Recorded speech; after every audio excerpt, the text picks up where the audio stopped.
Hello, welcome to Down the Slope. It's the Edinburgh Derby preview show. I am Euan, as ever. I'm joined by Harry. How you doing, Harry?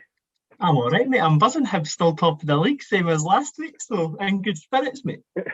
Harry, do you want to introduce our third member of the podcast this week? Aye. So what I thought I'd do is I went through my contacts and I was like, who will make me the most angry if he says yes to coming on the pod?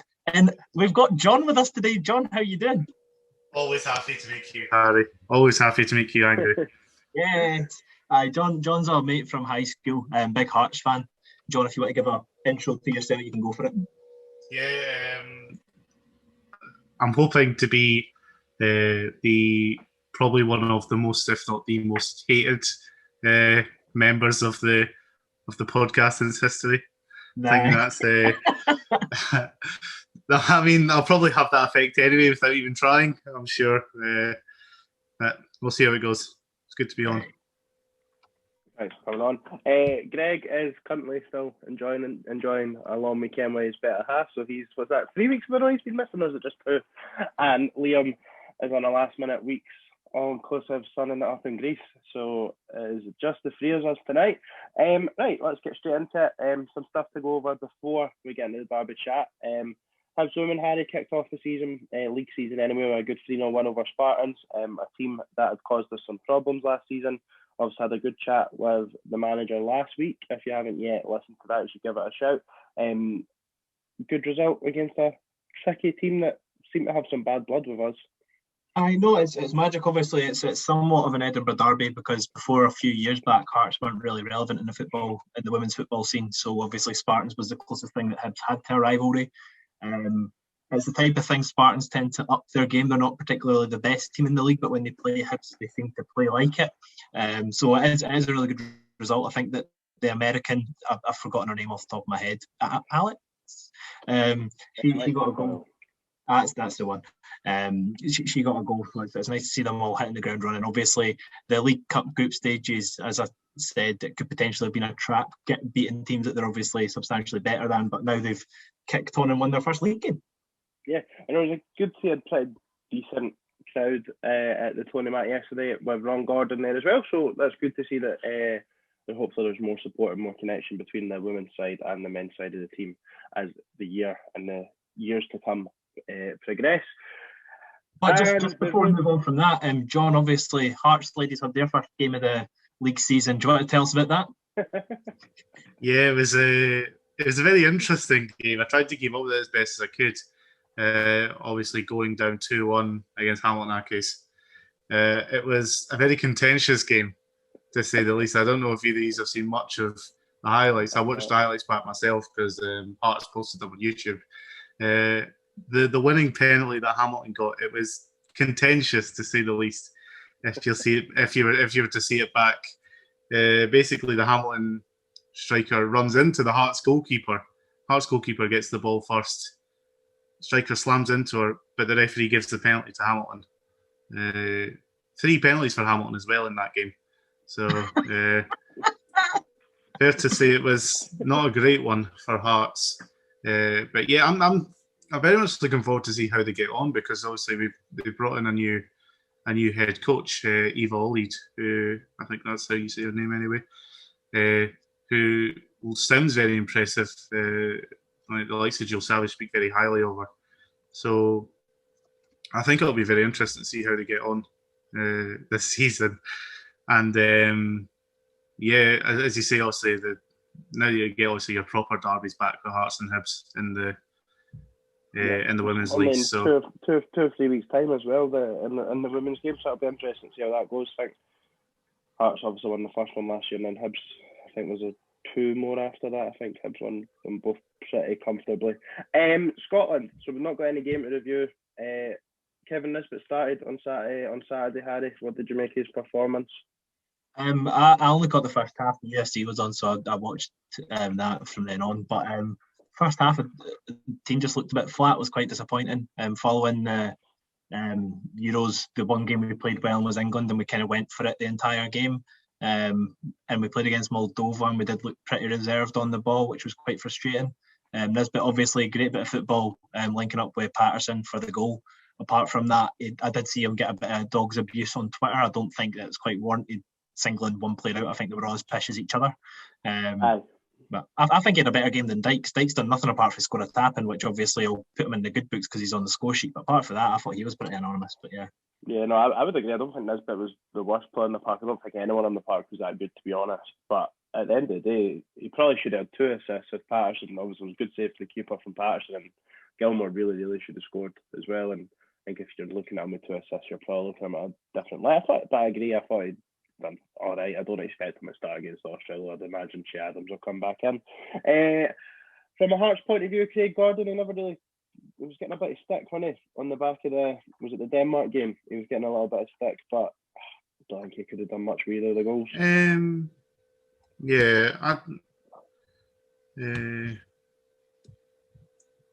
don't know whether it's wanted or not. I'm not quite sure. He's a Hearts bastard, so I get up him. Right. So that froze like mad there. You're all right, mate. Oh, it's my just can't say it's my internet. Sorry, I'll just carry on. Yeah, crack on. Aye. I don't know. I think he gets a lot of flack for his distribution, like he did at Celtic, Craig Gordon. I think I've seen quite a few comments about that. He didn't in the Denmark game. He didn't have any chance with either of the goals, I would say. I think he made a couple of pretty good saves in that one. But again, it's a bit harsh to maybe put some flack on the goalkeeper because, as I say, he didn't have any chance with either of the 2 goals. And obviously, say Moldova again, he didn't really do anything. So it's hard to. Yeah, that'll be a good test. Let's get right into it. Edinburgh Derby. This is why we are here. That's why you're here, John. Hearts 10 points this season so far. We'll speak about our neighbours across the city first, Harry. I think we speak about Hibs every week, so we've got a rough idea of what's been happening. Hearts 10 points so far this season, second in the league, not joint top or not morally top, second.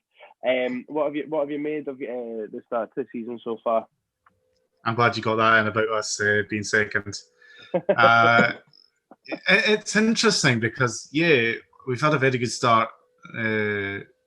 On the face of it, obviously, as you say, 10 points from 4 games, but I don't feel like we've kind of played particularly well in on many of the games. To be honest, I think Celtic we were quite lucky to win that game. I think it was a little bit more about Celtic being poor rather than us playing particularly well. Likewise as well, I think with your St Mirren. But the good thing about these games is we're not playing well and we're still picking up results, which is hopefully then you'll start to kick into gear at some point, and then you're thinking, oh great, can build a bit of momentum there. And I mean, obviously I'd love it to start in the Derby, and I think there's no better game to kind of put a stamp on it, particularly because, as you say, it's the best start Hearts have had, I think, probably since the 2005-06 season. Well, I guess also again you look back at the Levine season where it all went wrong later on in the season, where also I think Hibs ended up finishing above us that season. Yep. but yeah, I think, as I say, I'm hoping this game Hearts play well, because they will need to play well to beat Hibs. I think obviously we have played Celtic so far this season, but this will be definitely a more difficult game, a lot more physical game as well. That's what I was going to ask you this. I'll maybe come to Harry first. So, Harry, from a Hibs fan point of view, looking at Hearts' start to the season, on paper, Celtic at home, Aberdeen at home, St Mirren away, Dundee United away, fairly tricky start to the season. But I guess there's probably an argument to say they've played, especially their 2 home games against Celtic and Aberdeen, at good times. Celtic, first game of the season, and a little bit of is crisis the right word? I would say even Celtic now, compared to probably where they were in the first league in the season, a lot better. Then I think Aberdeen have just came back for fucking, where'd the Carabao play? Azerbaijan. Aye. Like, do you think, what have you made the Hearts start to the season? I'll try and be as neutral as possible. I don't consider the Celtic game as impressive at all. I've said that. I think any team in the league, bar maybe Ross County, would have beat Celtic that game. maybe Livingston as well. I think Celtic were in absolute tatters and they were just there for the taking. Hearts didn't even try to win. That's the worst thing. They sat back and tried to lose, but somehow managed to take 3 points. Nielsen was supposedly raging that they went against the game plan. St Mirren, I'll give them that. I was actually quite impressed because, as I've said, I think St Mirren are actually quite a good outfit this year. I think Jim Goodwin's got them playing all right football. Aberdeen game, there's time in my life I want back because Hearts took it from me that day. They were absolutely abysmal to watch and both teams deserved to die. Dundee United, to be fair, Dundee United are a sticky team. We beat them both times away last season, but that's a good result for Hearts. I can't take that away from them. So yeah, overall, I'd say an okay start to the season, but going into it, I think Hibs have had a much stronger start in terms of performances, even if we've not played the same calibre of teams that Hearts have went up against this season. I think there's probably an argument to say that both teams will think the best is yet to come from them. I don't think we've been, I think against Ross County we were very good in the first half and then sort of seen it through with started European football at that point. Against Kelly in the Cup, I thought we were all right. Against who did we play last week? It's totally Livingston. Again, we were all right. You know what I mean? It wasn't. The first half was a bit of a snooze fest. It was professional, sort of what you expect against Livy at home. If I'm honest, you know what I mean? Like you get the job done, you tuck it away. The only result that's really, I'll be honest, I didn't expect Hearts to go to Tannadice and win, and by all accounts, it sounded like they battered them for an hour. Am I right in saying, John, that Hearts are lining up in this sort of 3-4-3 formation? How do you think that's sort of panning out just now? Because when I look at it on paper, I don't look at that team and I'm trying to piece it into a 3-4-3 and I'm struggling. Like, who's playing where? No, I personally like the setup that we have. I think it gives us a lot more balance because it makes us a lot better defensively. But then it also gives you that freedom to go forward. It gives obviously the two wing backs gives them the chance to go forward because you've got the three centre backs as security. It tends to be. I'm not quite sure how we'll line up on Sunday, but Stephen Kingsley started the season as that kind of left centre back, obviously suited as your right centre back. Halkett playing as your kind of sweeper of the three. But what I like about it is it's kind of a bit similar to the kind of Scotland kind of setup, where you obviously have got Tierney as the left back, the left side of the three. And it allows him to go forward because Kingsley is very good going forward as he has shown since he's been at Hearts. So it's good in that sense, but we've got quite a lot of flexibility. Obviously, we brought in Taylor Jones as well from Bristol City. He's a left-sided centre back on loan, so he can play there. And obviously, you've got a few options. Obviously, Andy Hardy's played a couple of games at that left wing back position as well. I think he'll start in centre midfield on Sunday. Wouldn't particularly like it if he started, but I think he will start. I think Nielsen really likes him. But I think it's just a very balanced formation. And I think first as well for someone particularly like Craig Halkett, I think he's had a very tough start. I think Harry as well, and you've seen Hearts will agree with this. He's had quite a tough start because he was a very good player at Livingston. He was one of the standouts for that team that done very well when they first came up from the Championship. And he's been pretty poor for Hearts since he has been there, but he has looked a lot more solid playing in that position. That was the position that he played in when he was at Livingston, that kind of middle three of the back three in the defensive line, and he's looked a lot better, I think. Who is like so? Do you think he'll go with the 3-4-3? Obviously, said how did you think he'll play in centre midfield? So do you think it will be the same formation and someone will drop out, or think he'll go a bit more like maybe 3-5-2 or? I think what he might do is he might put the two up top, just to allow, because it would be very harsh to drop Peter Haring because he had a very good game against Dundee United. I think he might go with obviously the same formation in the sense of the back five, where I think Kingsley will come back in.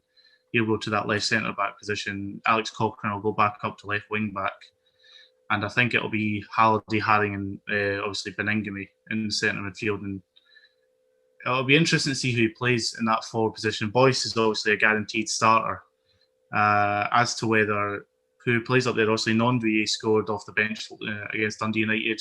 Obviously, you've got your Mackay Stephen, you've got your Giannelli, you've got your Ben Woodburn as well. From a Hearts perspective, it's good. You've got a lot of depth in that position, but I think that's how we'll stay up. Right, well, I'll go for my non-neutral take on Hearts. I'm sorry, I just totally interrupted your flow there. I was just meaning to like perf in and let you keep. No, not at all. No. I'll give you my non-biased take on Hearts. From what John's just said, they're going to start 3 centre-backs and 3 holding mids. Pathetic. They're shite. They're scared to have. That's what they're setting up for. They've got a good goalkeeper. We'll give them that. But by good goalkeeper, I mean he makes Marciano saves non-stop, so all the Hearts fans think he's amazing. He's going to make a blunder this weekend because I'm sitting front row. I'm going to give him dog's abuse until he cries. Going forward, Boyce, his head looks like an egg or a testicle. Take your pick. Pish. Gary Mackay-Steven, diver. Take from that what you will. Michael Smith used to be a competent right back. Now he's old. Pathetic. But seriously, the only players you've got that give me any type of worry would be Boyce, because he does score goals whether he plays well or not. Baningame has had a good start to his career, and Craig Gordon hates Hibs and will literally kill himself to save shots against us. And I think that's the only reason that you stay in this game. I think in terms of matchups all over the pitch, we excel ahead of yous. But that's my honest take on the game. I don't think Hearts have got a particularly great squad, but I think they've got a few individuals that can actually make a difference. And I think that Nielsen, despite his inadequacies, I need to stop saying words I can't pronounce, despite being inadequate, hates Hibs, and that tends to be a good attribute for a Hearts manager to have in Edinburgh Derbies. But there's always, it's maybe just from a Hibs point of view, I don't know why it's like from the Hearts point of view looking at Hibs, but it always feels like there's people involved at Hearts that hate Hibs. Like, whether it be the manager, well, all your recent managers other than Stendhal really has been Nielsen twice, Levine and Gary Locke. Is that your last 5 managers? And Cathro, but he was in the door for about 2 minutes and fucking Levine was still there. Like, there always seems to be that, I know people, I hate the phrase, they know what's about and that. I'm not saying that there's nobody at Hibs that does either, but what doesn't show a maroon jersey? There's always that Hearts bastardness about a Hearts team. There never really seems to be a team that you say, like, Hearts are probably, if they do play that midfield 3 that you say, Peter Haring is going to probably be the most advanced of the 3, and like, you know, as far as I was concerned, I thought he was a centre half that occasionally played in midfield. So I mean, I stand corrected, but because I've seen that he was getting forward against Dundee United quite a lot. Do you say great effect because he was missing, like, because he was getting chances, or do you say poor effect because he was missing said chances? Like, because he missed was it a header? I think that what seems like. Yeah, he missed the header just before half time, I think. An absolute sitter. Robbie Nielsen in his first spell, again, correct me if I'm wrong, pretty much got hounded out the door because he was ultra defensive in big games, whether that be sort of Hibs, Aberdeen, Celtic, Rangers. That was the impression I got. Hearts never really got pumped under them, but they never really got results. And I think you've seen the way he played against Celtic in the opening league game, like you say, albeit you won, you scored early and didn't leave your half. Do you think that will probably be the way that you end up going at the weekend as well? Or do you think you'll try and impose the game on Hibs, which I'm sort of hoping you do, because I think if you do, we can probably burn you at the back, counter-attack wise. I hope not. I hope that we kind of take the game to use, because I think you will see as well, Hibs haven't been as solid at the back as you have been perhaps in previous seasons. So I think we've got a good chance there going forward. Yeah, as you say, the Celtic game first game season very much annoyed me, because as you say, they were 100% there for the taking. And I feel like if we turned up, we could have very easily put 3 or 4 past them, no bother. But as you said, like, we kind of just sat back behind, sat 10 men behind the ball from when we took the lead in that game. Minutes of the game, yeah. It was very frustrating watching it as a Hearts fan, because you know that they're for the taking. As I say, I very much hope we don't do that on Sunday. I think our defence is interesting, because we have been quite reliant on Craig Gordon in a few of the games so far this season. Defence hasn't looked particularly great, I will say, although we've only conceded 3 and 4 obviously in the league. Only 1 clean sheet though.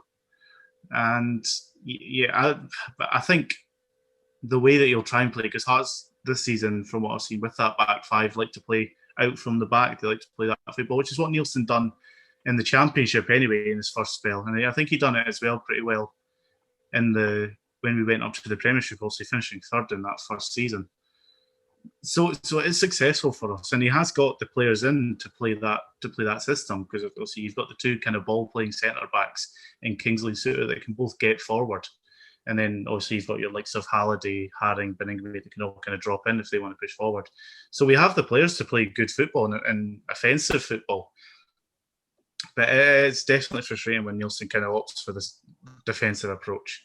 As I say, it would it would be good to have a go at Hibs. How do you assess this Hibs team from a Hearts point of view? Is it a team that, you see all the Hearts fans on message boards on Twitter and stuff, they refuse to ever accept that they might be a little bit wary of a Hibs team? Is this a Hibs team that you would be wary of? No, I think so. As I say, No, shite. No, I think, as I say, defensively, you've looked a bit vulnerable so far this season, but you can't deny the quality you have in the likes of, obviously, Martin Boyle, Kevin Nisbet. I really like Luca Kilmagennis this season. I don't think he was particularly great for Hibs last season, especially when, obviously, I watched him in the Scottish Cup semi-final. I thought he was very poor. He was one of Hibs' worst players then, but I think he's looked very, very impressive so far. Maybe it's just now that obviously he's settled in at Hibs, getting the pre-season under his belt and all that. I think he looks good. Jamie Murphy's another one that can pose problems on his day. I don't rate him too highly though, but I think obviously you look at Boyle's the big threat, and I think you contain him, which we have done pretty well the last two derbies, and obviously the last two derbies we have won. I think you can isolate him. That's ancient history. Look at the last two. What was your last result in a Tynecastle derby? I can't remember, mate. No, as I say, I think he's very much Hibs' big threat. I'm not saying he's their only threat, but he's the one that stands out a lot, and you isolate him. I think it gives Hearts a much better chance of winning the game. Harry, what do you expect from Hibs this weekend? We'll go into sort of normal podcast preview. What are you thinking? Team lineup, way playing? You're better at doing the team lineup. I always get confused and put people in random positions and end up with like a 4-3-3-6 formation and that. So you do the team and then I'll bounce off you. So what team would you play this weekend? It depends on fitness, but in goals would be obviously Matt Macy. I think we'll stick pretty rigidly to the 4-2-3-1 that served as well. Obviously, we did go 4-4-2 against Livy, but yeah, right back, Paul McGinn, centre half, Porteous, and hopefully Hanlon. If Hanlon's not fit, then I go Wood. If Hanlon's not fit, it wouldn't surprise me to see us go to three at the back. I don't think he'd want to play Wood on his own. I think we would potentially play Wood, McGregor, and Porteous. Wood, McGinn and Porteous, but if Hanlon's fit, Hanlon, Porteous, Josh Doig at left back, hopefully Joe Newell's fit to come back in after the international break. So Joe Newell, Jake Doyle-Hayes, Kevin McGuinness on the 10, Martin Boyle on the right, Nisbet up top, and on the left, depending on Jamie, I don't know if Jamie Murphy's going to be fit or not. If Jamie Murphy's fit, Jamie Murphy. If not, wouldn't surprise me if he started Kyle McGuinness on the left and started Scott Allen. Well, that would be a worst case scenario because Kyle McGuinness on the left as well being a man down, and Scott Allen this season hasn't been at his best. So I know. I just don't think he would. I don't get the impression he's going to start Dan Mackay, and I'm actually not that bad on Dre Wright. But can you imagine if he starts Dre Wright in a derby? Would you fucker? He would literally Dre Wright would have a worldly performance, but he'd misplace a pass in the first minute, and everybody would say he's pish. What about James Scott? You've completely forgot about him. Oh, sorry. Yeah, no. James Scott will start on the left if Murphy's not fit. James Scott will play on the left-hand side, and Kyle McGuinness will play the 10. That is 125% what will happen. I entirely forgot about James Scott. James Scott will start. And I think that is a team capable of winning the game, but also I mean, John can talk about Hearts playing out for the back as much as he wants. You can, they're just going to start snapping us, and I think that team's capable of fighting as well. I think Jake Doyle-Hayes seems to have a little bit about him. We know that Joe Newell likes to get involved. James Scott's a big guy. McGuinness isn't shy in the tackle. He nearly fucking injured himself in a 50-50 about a minute to go against Livy, so that was handy. Boyle, most booked player last season. So yeah, I think we can handle ourselves going to Tynecastle, and I'd expect that team. I would like the big. I wouldn't be worried without Newell and Hanlon, but I'd be a lot less confident. All right, well, I'll hit you some scenarios and then you can fill them in, because these are the questions that I've got as well. If we are playing a back four and there's no Hanlon, are you starting McGregor or Wood? Who are Hearts going to play up front? Boyce, not exactly quick. If that Nandley starts, then they're as well giving us the 3 points and not playing.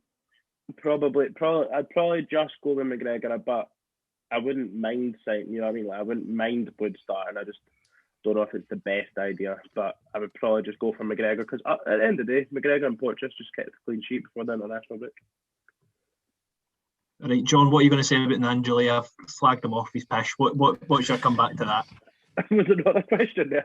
I thought you said questions. Judy's very much still out. A lot of Hearts fans, when he first came in, thought he would bag like 10, 12 goals in the second half of that championship season. I think he only ended up scoring like 4 or 5.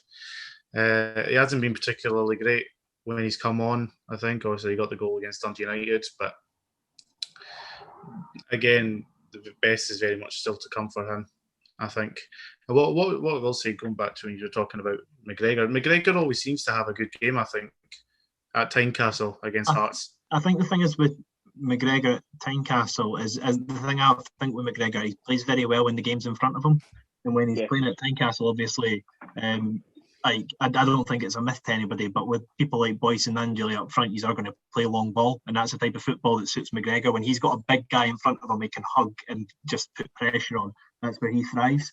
So I suppose playing him wouldn't be the worst thing, but with his distribution this season, him and Porteous together give me the fear, because I didn't mind one of them misplacing passes, but the two of them doing it at once, absolutely brutal. But another question I was going to pose to you, if you've got Joe Newell out, are you going to go 4-4-2 and stick Scott up top, or are you going to put Scott Allen in and drop McGuinness deeper?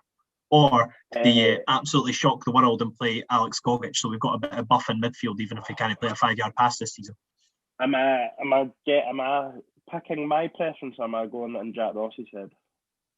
You do yours first, and then you can say Jack Ross. My preference would just be to go McGuinness, Doyle, Hayes and Allen with Scott on the left. No, but this isn't assuming. No, this is assuming Newell's out, not Murphy's out. Yeah, but I think Murphy's out either way, to be honest. Okay, if Murphy's fit, Newell's not, then 4-4-2, McGuinness, Doyle, Hayes, Scott, and Nisbet up top. If neither are fit, I would bring Scott Allen in. But I think Jack Ross will play Alex Gogic, because this should, in theory, be a game that is made for him, because, and this is the big worry for me, if Paul Hanlon's not fit, I think Porteous and McGregor can easily get sucked into going long. And I think John would probably agree. It always feels like the better football gets played at derbies at Easter Road. I don't know why that is, but I feel like the games at Tynecastle a lot of the time just end up into fights, long balls, no real quality on show. I mean, I don't know the stats, but I would hazard a guess there's probably more goals scored at the Easter Road derbies as well. So I know it's sort of contradicting. I think he'll go with Gogic for that reason, but it's also the reason why I would hope Hanlon's playing over McGregor, because I think if you keep Hanlon in there, he's probably going to try and play the ball a bit more. But back to your original question, I would go for, if Jamie Murphy's fit, then Jamie Murphy starts on the left. If we're working on that assumption and Newell's out, I would personally play McGuinness as one of the two with Scott Allen, but I would 99.9% be certain that Alex Gogic will start if Joe Newell doesn't. Yeah. And John, question. regardless of Jamie Murphy's availability. Okay. John, question for you. Which system do you think would pose Hearts most of a threat? Do you think it would be a more balanced in terms of defensive positions, or do you think that if a team went and attacked Hearts, it would cause most problems? It's difficult to say because I feel like this season in the system Hearts haven't necessarily been tested that much because the games that we have played, I feel like all four teams haven't played particularly well against us and haven't kind of really given our system a test. I'm sure that probably will change on Sunday. I think it's a fairly quick back line, I would say, when you include the likes of Suter. Cochrane's pretty quick. Smith, you're another injury, so no. Probably. Smith. He's got, even though as he said, he's getting on a bit, he's still got a pretty good turn of pace. Obviously, nothing like what Martin Boyle has, of course. It'll be interesting because I think obviously if Hibs do line up in this 4-2-3-1 that they've kind of used over the last few games, that number 10 kind of has a big role because he's in that position in between the defence and the midfield for Hearts, in a sense. Because although Hearts, they are there, as they say, I think they will line up with three pretty defensive minded. Haring usually plays in the middle, will play in the middle, and he, as you say, he probably will be the one that plays the furthest forward. He's the one that likes to get into the box, and yeah, he's pretty good at doing it. Although his end product isn't particularly great. So yeah, I think 4-2-3-1, I would imagine, because you kind of hope to kind of stretch Hearts wide, kind of pull the wide centre backs out, I guess, and then have runners from midfield. I feel like that's probably what would cause us most problems. Yeah, I would agree with that from a Hibs point of view, that we've seen it enough. I think anytime we played 3-5-2, which we played to great effect, obviously under Lennon, under Stubbs, and even at times last season, especially if you're playing with sort of advanced wing backs, which we did obviously with Boyle at right wing back. Again, I'm no slagging off Hearts all the time, but I wouldn't say their wing backs are probably as advanced as like a Martin Boyle is. But the gaps in the channels in behind the wing back and the left and right centre halves, it could be massive for us. And I think obviously a player like Martin Boyle is, fingers crossed, ideal to exploit that sort of outside right as we look, but on the left side of the Hearts defence. And again, I think Jamie Murphy would be really good at that if he's fit, probably better than Scott, because I think what we've referenced a lot, it looks like Jamie Murphy cheats a lot in terms of no tracking back, and he's quite good at drifting into spaces, and a lot of the time it seems like he gets the ball well a lot of time. I think Murphy could be, at the end of the day, a natural wide player, and I think if you do want to beat Hearts at the weekend, I think width is going to be important, but I don't know. I'm confident that we'll go there and win if we play. I didn't expect Hearts to start the way they have, but I've not seen anything from them that would worry me that much. I know that's such a stereotypical, this will come back to bite me in the arse thing to say, but they are. What's the boy? Is it Benagami? Is that right? Beningame. Like, Mate, take it easier, call him Pish. That's what everyone's raving about him, but I'm not. Andy Halliday and Peter Haring don't worry me at all. Like, Andy Halliday, fuck me. Like, unless Bobby Madden's ref, then I'll start shouting myself because he'll no book his pal for open goal, and he'll blow the whistle when Hibs are running through and goal like he did in the League Cup. Do we know who the ref is? Is it being confirmed yet? I don't think I'll. Sorry, I think I got off there. I don't. Yeah, I think Tuesday, Wednesdays is usually when they tend to announce it for the following week. Well, I'll probably be willing to call him. He normally he gets the nod at this point. Do you know what I'd like? It feels like we've not had a penalty against Hearts for a while. I feel like they get penalties. Last penalty we had against Hearts was no Cambelli. McNulty, no. Oh yeah. And McNulty's first. When we drew 1-1, he missed it, and then fucking Uchi equalised. Well, scratch that. I just feel like I feel like we don't get penalties tiny that often. Like you say, Canberra got one, but that was 5 years ago now. Whereas I feel like Hearts get penalties at Easter Road fairly frequently. Sean Clare obviously scored one last time we played, just because Scott Allen thought he was playing volleyball. Harry, let's get a score prediction for the derby at the weekend. Mate, it would be incredibly rude for me to take the first prediction away from our guest, John. You don't have to talk to us. What's your prediction for this score, Shelley boy? Oh, all the pressure on me then. I think the optimist in me says there'll be 2-1 Hearts, but I think looking from a realistic perspective, I can see it finishing 1-1. I think both teams will cancel each other out Who's in going a first? sense. I think Hearts will take the lead because Hearts tend to score the first goal in games this season. But I think Hibs will peg us back. You'd like that, wouldn't you? Getting pegged. Only off camera, Harry. But I think, as I say, it'll be your typical derby. I think, Harry touched on it. I think the reason that the derbies are scrappier at Tynecastle is just it's a lot narrower. It's the whole thing about Tynecastle is that it's pegged as like fans right on top here. It's a very narrow pitch, so I think it will be a pretty scrappy game. So I think it will be, as I say, I think it'll be a draw, probably 1-1. Would you like to go now, Mr. MacArthur? I'll take on. I think realistically, Hearts score first. I think that we've got a very bad knack for conceding first away from home. I don't think that we come out starting games particularly well, and most of the time when we go to Tynecastle, Hearts, even when they were at their worst, would always have a good 10-15 minute flurry at the start of games against us. And I think that continues. However, I think Nielsen's an absolute bottle merchant, so I reckon they'll go 1-0 up after about 15 minutes. We'll equalise on about 40. In the second half, we'll blow them at the water, absolutely dominate, and we'll win 3-1. Martin Boyle's going to get 2, and the other goal is going to go back to our Lord and Saviour, Captain Paul Hanlon's going to score the third, and it's going to be glorious. Well, I've got Paul Hanlon. I am going to go for... 2-1 Hibs. Don't say it. 3-0 Hibs. I don't think we're that bad. I don't think it will be either. I just think if we score first, it suits us down to the ground. Can we score first, though? I don't think we do. Well, I think we have to, if I'm honest.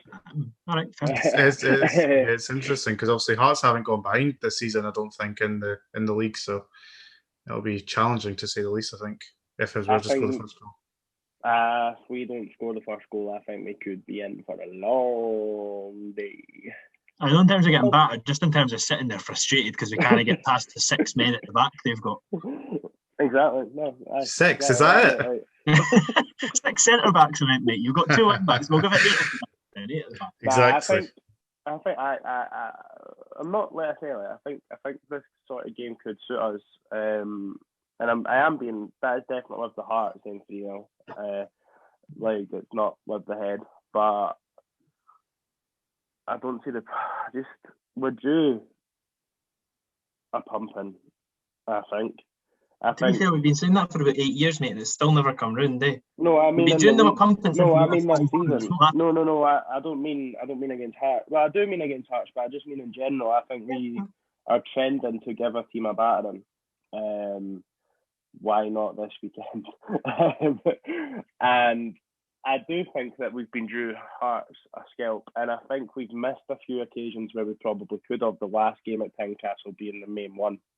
I think at half time that day, I mean, I've been at Tynecastle plenty, and there's been plenty of unrest in the away end, but I don't think I'd ever seen unrest in the home end like there was that day. And we really, Don't you dare look up! Don't you dare look up! And I think we really could have done them that day, but I think ultimately we accepted 2 and went with it. You know what I mean? Like, and that's fine. I'm not gonna. If we win 2-0 and no 3-0, I'm not gonna be fuming. But yeah, I honestly think if you can marshal Liam Boyce and keep him away from the penalty spot, then I don't actually think Hearts have got that many goal threats in their starting 11. I don't think Gary Mackay-Steven is the sort of player he once was. But well done. That's how I stick on the score now. Guaranteed. Yeah, and I I'm not a big I'm not a big fan of that Ginelli, and obviously being a Liverpool fan, I don't see Ben Woodburn as someone that can play as part of front three.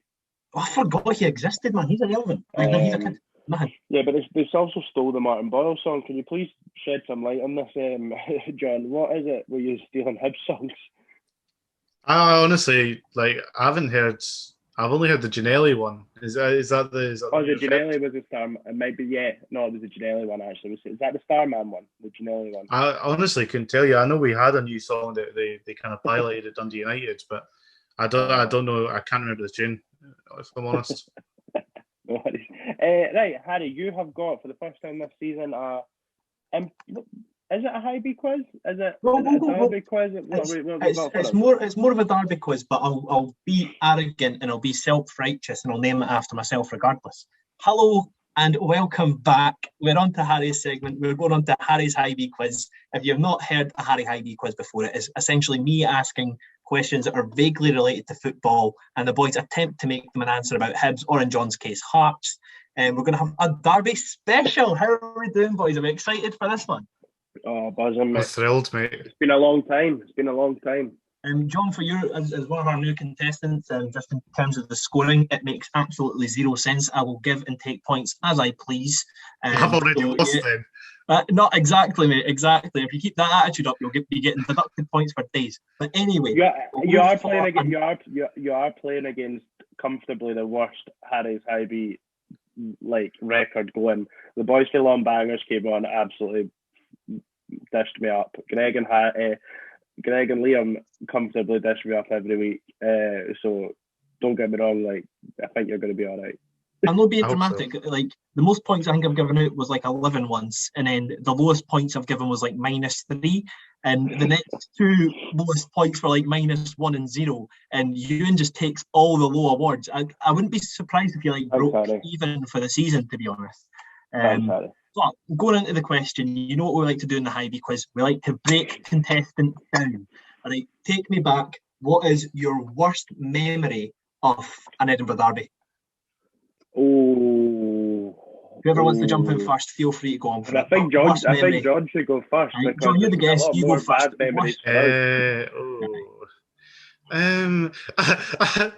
Not to kind of go on about it, but I honestly haven't had too many.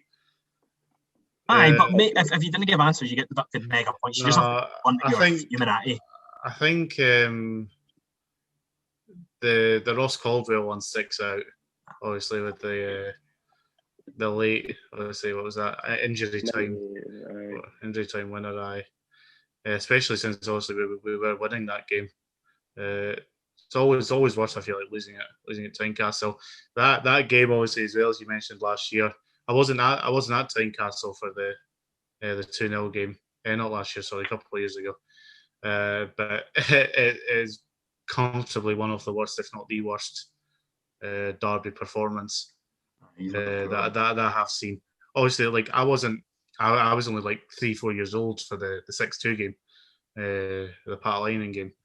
So I can't particularly count that because I don't have any real memories from it. I'll probably say those two are the stickouts. And Euan, just to say, there's a certain cup final that didn't actually exist, so I will not accept that as an answer. I think there's a couple. I think there's a couple other obvious ones that I could go for, but I'm not going to. I'm going to go for the most recent one. That really fucked me off. One, because I was steaming. Two, because I was steaming and no at the ground. And 3, because in retrospect we battered Hearts that day. First half, how we were not winning by 3 goals at half time, I'll never know. We absolutely. I think, and sometimes the games, see when you get battered and you're shite from the get-go, but see when you get battered and you can see the game progressing and you can see it coming, and the moment Nisbet missed that penalty, you knew it was done. And then I'm not convinced the penalty Hearts got was a penalty. To be fair, I'm not convinced the penalty that we got was a penalty either. And I think that's the only reason why Hearts got said penalty, and ultimately they scored there. So that was actually a tough one to take. And that was what I was that worried about not getting tickets for this derby, because I never want to experience a derby on the telly ever again.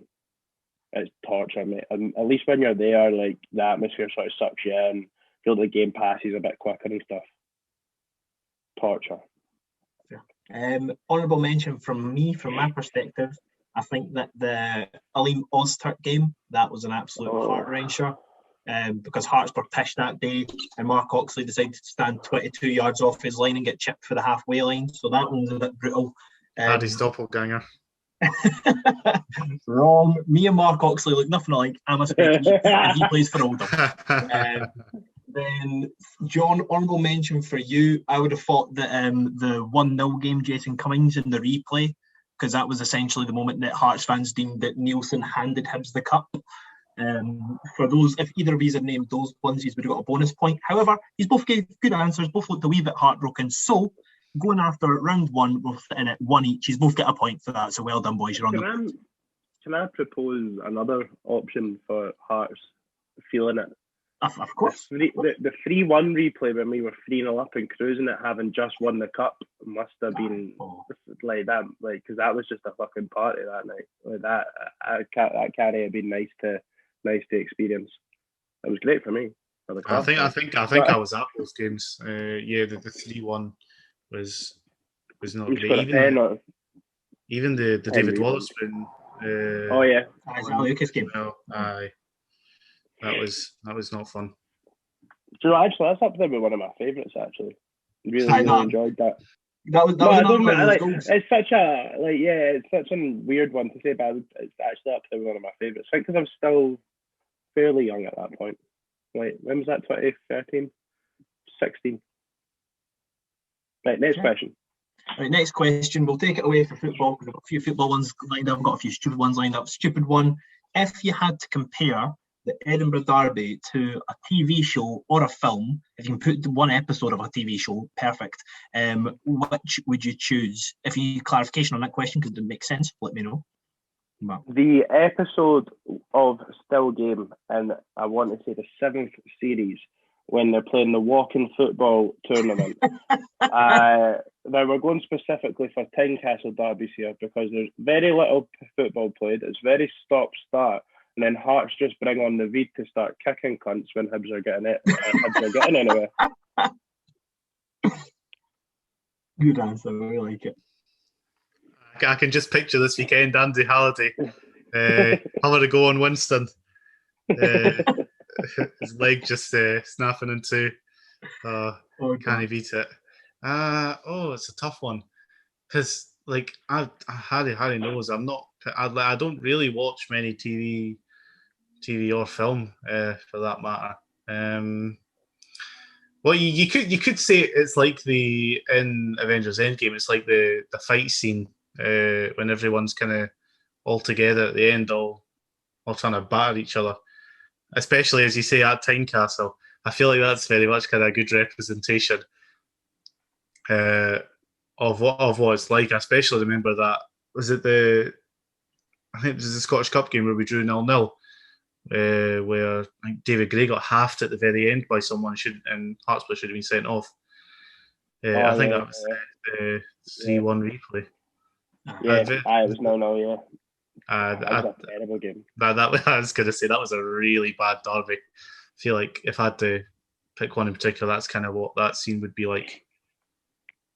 Yeah. Is that the film where what you got? Thanos is like, I am inevitable.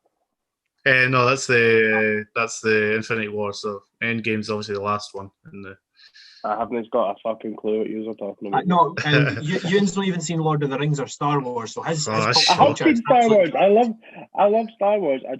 I'm using the force now to zip your mouth up, so shush. Anyway, all right, good answers again, but because he made me laugh with his, Euan, you get a bonus point. So going in round 3, and we're sitting on favouritism. Mate, Euan is a Hibs fan, but he is quite clearly my enemy. Everybody knows it by now.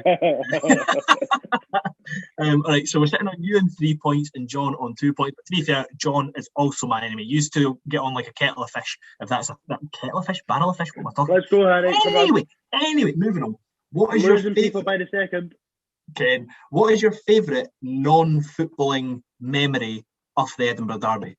So your favourite moment that when you think back, you either smile or you laugh at how ridiculous and stupid it was, because I can think about 4 or 5 off the top of my head. I've got one as well that sticks out. All right, well, John, you can go first because you said you had one first. It's got to be Neil Lennon's absolutely exceptional performance at Tynecastle, where he gets hit by the coin on his jacket and goes down like he's been, like he's just got a shotgun to the face. That derby as well was mental. Was that the same one Zlamal done a Lennon impression? It's the same one as well, where I think it was Garuccio got Canberry sent off. Yep, that's the one. Stevie Mallon hit the bar about 3-4 times. That was another classic derby. But was that post-split, that one? No, that was a Halloween game. Halloween, so it was. Fucked. That was a very entertaining moment. Always makes me smile when I think about it. Aye. I have got now. When you say non-footballing, are we going? So I mean, you can't say like if a goal was really stupid and funny, fair enough, but you can't be like, oh, when Ross Caldwell scored in the last minute. Right, okay. You know what I mean? Then I've got a couple here. I'm going to go for the picture of Craig Levein with Eeyore imposed on his fucking head in front of the natural order one. Not just Craig Levein, the one way that Eeyore put on him because he's a fucking tit. Other than that, I've actually loosely, because he's a Hearts bastard, therefore bring it back to the Edinburgh Derby when we beat Dunfermline 4-0 at Easter Road to relegate them. All 3.5 stands of Hibs fans singing Jim Jeffrey, my fat jambo bastard, was also a personal favourite. So taking your favourite Edinburgh Derby moment outside of an Edinburgh Derby is definitely an interesting flex. Well, you said to keep it out of football in terms and stuff, so I went, well, we hate him because he's Hearts, therefore there's your Edinburgh Derby reference, and it was we appreciate thinking out the box. It's an incorrect answer, but you gave another answer that was valid, so we'll let you away with it. However, memories, you've both missed out on the coconut. That would have been an automatic bonus point because that was absolutely... Also the same game that John mentioned. Was that the same game? Or was... No, was that another Daryl Horgan game? That was a Daryl Horgan game. Coconut was Horgan, sorry. I know, and then also, I can't remember which game it is for the life of me, but Hearts scored 2 offside goals in the same game. Oh, that was the 1-0 game. Was it? I think that was the Cummins game where he's won the... Yeah. But you got a red card that day as well, didn't you? Yeah, so the Cummins. Yeah. Cummins got sent off as well. Augustine got sent off for Hearts, and then Cummins got sent off for 2 bookings. Right? I know, because he kicked the ball away, then he got really annoyed that he got booked, so he threw the ball at the ref, and then he got a second booking. What a boy! No, that was the Hearts red card. He got booked. Cummins got booked for his celebration in front of the Hearts fans after a couple of minutes, and then he got booked late in the game, kicking the ball away. Which is a farce, by the way, because referees only fucking put that rule in play when they like it, and obviously that ref that night just decided he wasn't having it. Because, like you say, the Hearts boy got booked for it, didn't he? Aye. Well, being honest, both of you, there's a ridiculous amount of stupid moments, and I would have enjoyed a few like personal anecdotes of daft Hearts moments. I had one that I've already spoke about on the podcast. So the one that you beat a wee boy and slagging off your neighbour. You have said that twice already. No, it wasn't that. It wasn't that actually. No? But no, just move on. No. All right. Anyway, neither of you are getting a point because I don't think your answers particularly merited a point. You can what? Actually, fuck the pair of yous. You both get deducted a point. So we're going into question 4, and we're sitting at 2-1 Hibs in terms of Euan beating John. I just wanted to do that. But we've got the checkbook out. It's blank. The bid that you're putting in is going to be accepted. You have to sign one of the opposition players to play in your team, and you have to put one of your players back, but it has to be on the same level. So, for example, if you give Matt Macy to Hearts, you have to take Hearts' equivalent ability back to Hibs. Does that make sense? So you have to give, if you take their best player, you have to give your best player in return. So who are you taking? So, for example, if you're giving him Boyle, if John takes Boyle, then he's going to have to give you Boyce or whatever. Gordon would be the... Right, okay. This is really difficult because I don't want any of these stupid Hearts cunts.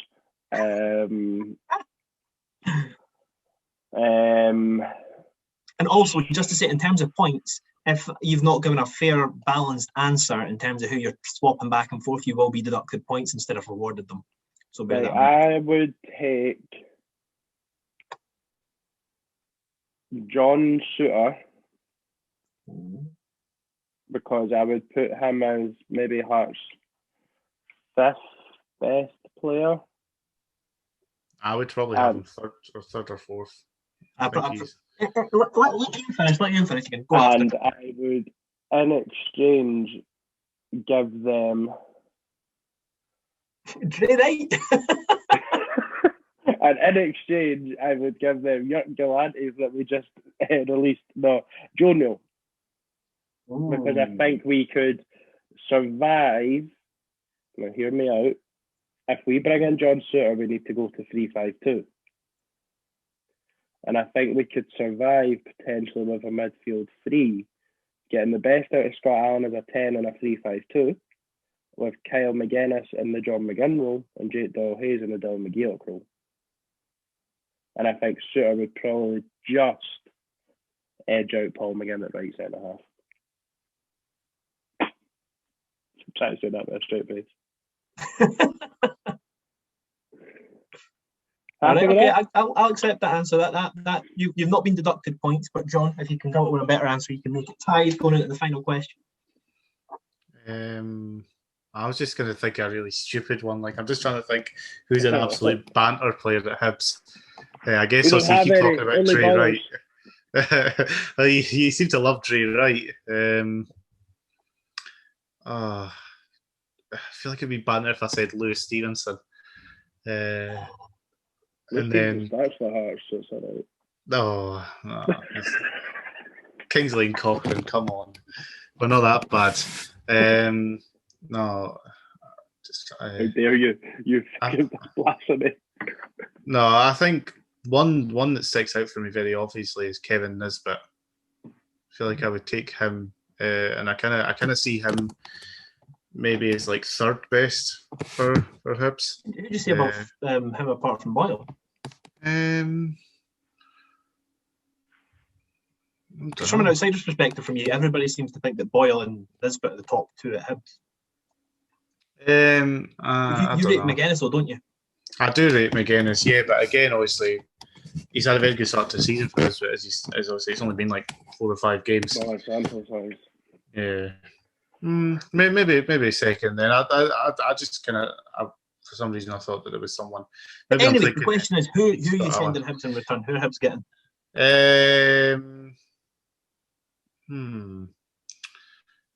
I don't know. I wouldn't want to get rid of someone like Souttar, Souttar's probably the sort of equivalent, I would say, that kind of second, third.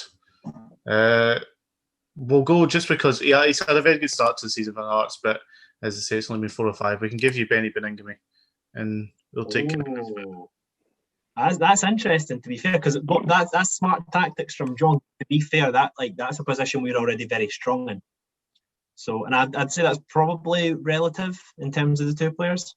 You have opinions on that? Not in terms of his value to Hearts, not in terms of their actual ability. In terms of his value to Hearts, he's about the same as Nisbet is to Hibs. I would say that Beningame is about the same as McGuinness because they've both been good for the square root of 5 minutes. That's an even better swap for me. I'll take that. Nice, that's valid, mate. Is that what you were going for? There's not a player in the Hearts team that's of similar value to Nisbet or Boyle. No.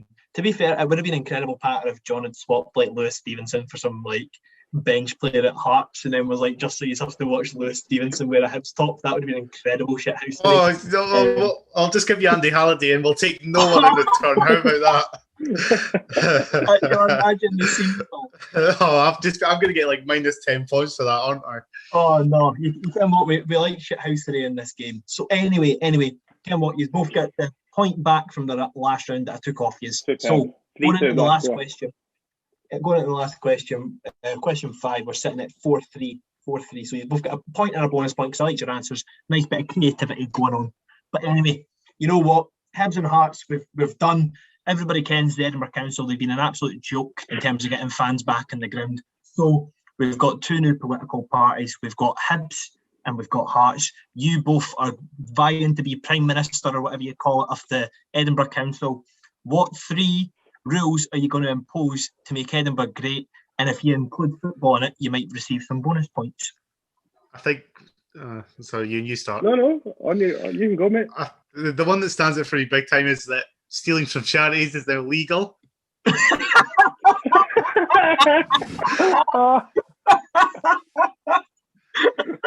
Abolish all charity. I like it. Right, more, John. 2 more. That's a good start. I feel like that's the only policy I need. I don't know. Would Tom Farmer finally get repaid for paying what you took? Ooh. No comment. I'll refer you to my solicitor. Again, because obviously we're such a big physical team, like just go around elbowing everyone in the streets and. There's no sort of charities and GBH no longer exists. Right, so your first policy is stealing from charity is now legal, and your second policy is you're legally allowed to go around elbowing people in the streets. All right. Why not? I'll just turn Edinburgh to the purge. You need the pivotal policy. No. What are we saying, John? Number 3, what are you giving us? Throws. Oh, has he bottled it at the exact wrong time? I think we've got some throws. Oh no, here we go. Oh, are we back, John? Can you hear us? Yeah, I'm back.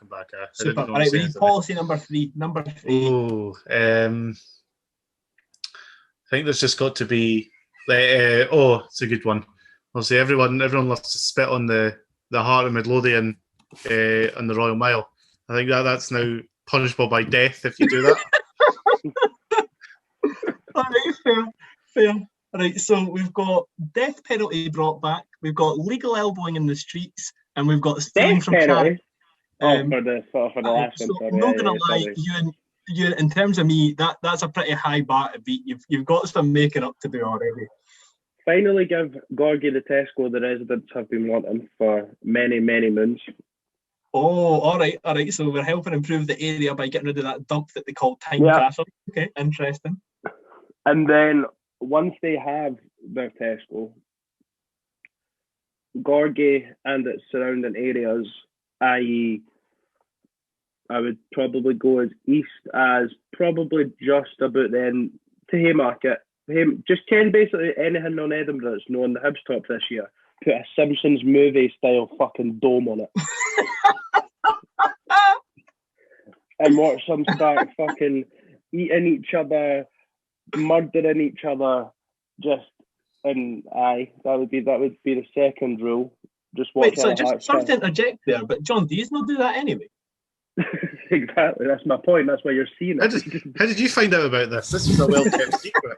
And then the third rule would be to make said dome into like the Truman Show, where there's Big Brother cameras everywhere, where you just watch every second of them, and they all start fighting over stuff in their brand new Tesco. They thought life was great. We've got a Tesco. Then the SEPA come in and put the big fuck off dome on them, and then we just watch it all unravel from the kingdom, the People's Republic. Get it up you. I would pay to watch that. All right, so you did it. We'll deal with this another time, but you guys don't really seem to know what a policy is, because I've asked Euan for 3 policies, and he's decided to build a Tesco, put a dome across a city. No, right, okay, I'll give you the policies to justify them. Feed the poor. Provide a Tesco. Give shelter to the poor. Dome. To be fair, stealing from charities does help the economy if you think about it. And then with the TV show, I am effectively just putting more money into the fringe because that's all the current fucking council do anyway. So I'm just giving them another show to watch. All right, well, you can what? Unfortunately, we're going to have to go to the last question because both of you gave very good answers, but I'm going to have to give that round 3-2 to John just because John's unexpected stealing from charity, I think, was an absolute announcement that made me laugh quite a bit. So we're going into our bonus round, and I have to come up with these off the top of my head. But what's that make the score? Is that the score at 7-all? 5 each, I think. It was 4-3 going into the last one. It was 3-2 going into the last one. So no, because you got a bonus point back for the last one, so it was 4-3. So we're sitting at 6-all. 6-all. Anyway, we've got the Edinburgh Derby coming up this weekend. You both have to name me a player without context that's played in the Edinburgh Derby that will make me laugh. I'll give you 10 seconds. Euan, will come to you first, but you just have to name a player that you've seen play live in an Edinburgh Derby and attempt to make me laugh by saying his name. So whichever player you think is most likely to tickle a nerve, then that's what you got to say. It can be Hibs or Hearts, but they just have to have played in the Derby. That's a rule. You know what? I'll give you 5 words. You can say their name and 5 words if you want, or you can just say their name. I think I would just say name, but there's so many to choose from. I've got 5 words. Connor Randall, swing and miss.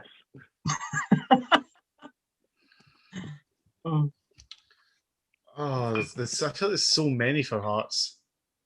I feel like I've got one that could make you angry. Which is Stephen McLean.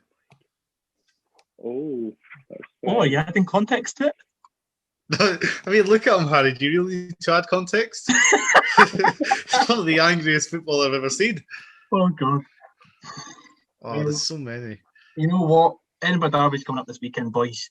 And going into the Derby, I'm afraid to say it's heartbreak for Tynecastle because you've won the Harry Hybe quiz on the Sunday. Congratulations. John, I'm sorry, but Stephen McLean is too irrelevant. Connor Randall swung and missed. It is quite a funny way to put it. If you had said Uche, I probably would have laughed. How did I forget? You had up top. There's so many, like Michael and Goo. Michael and Goo would have had me. I was thinking about Michael and Goo. Oh, what a boy you know what? All you had to do to make laugh about Hearts was think about players that have scored against Hibs and like because they generally are pretty shite. Like what's the Billy King?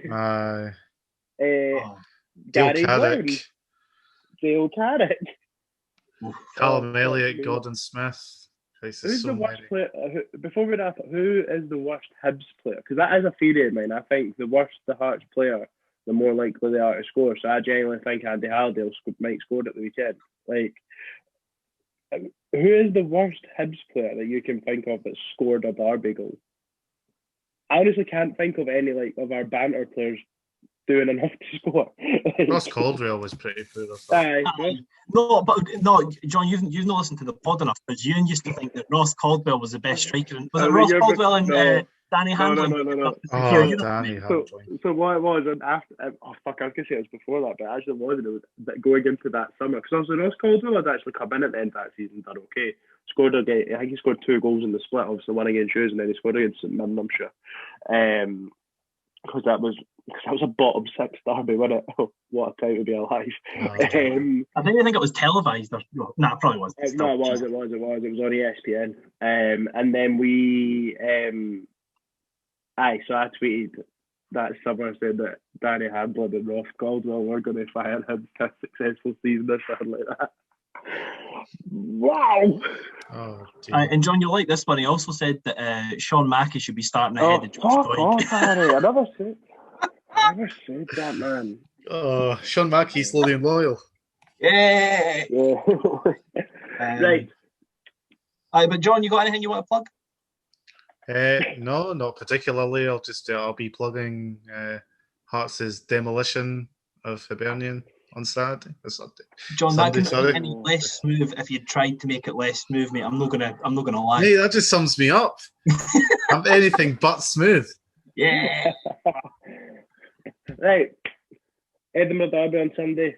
Me and Harry have went for comfortable Hibs wins. John, as ever, has went for Well, did you really go for the Hearts win? We'll see. But he went for the Hearts win, but he actually does. He's running scared for the Hibs. He actually put a draw, which we all know means Hibs win. Fuck Hearts. Go to Hibs. We'll be back next week. Cheers.